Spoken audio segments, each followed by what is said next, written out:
between the three men in Gunn's painting was religion. All three were ardent members of and propagandists for the Roman Catholic Church. Belloc had been born into that church. His father was French, and his mother, child of a French mother and an English father, was a Roman Catholic convert.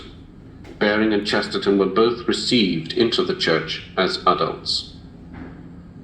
Not surprisingly, Belloc was the least religious of the three. He was continually undermined by doubts, except doubt of the Roman Catholic Church itself.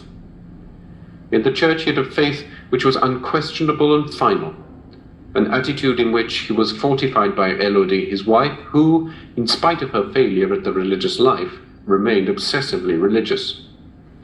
Belloc did not care if the attitude were irrational. The Church was inextricably entwined, for him, with the civilization of Europe, and synonymous with the unity of Christendom. Whatever the Roman Catholic Church told him to believe, he would unhesitatingly believe and strongly assert. He regretfully added the admission that his nature was that of a skeptic, and he lacked religious feeling. Probably no one fully understood why Baring decided to become a Roman Catholic.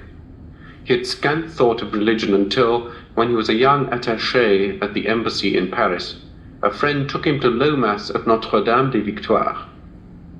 He was impressed by the ceremony, but quite sure that Roman Catholicism could never be his way. "My trouble," he said, "is that I cannot believe the first proposition, the source of all the dogma.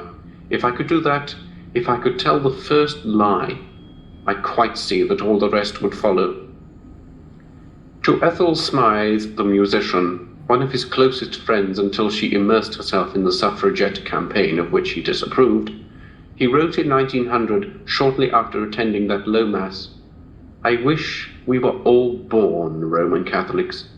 I believe in their spirit and refuse to acknowledge the exclusive supremacy of their church. Just as I am an anti-Dreyfusard and refuse to acknowledge, and should refuse on a rack, the guilt or even the probable guilt of the captain."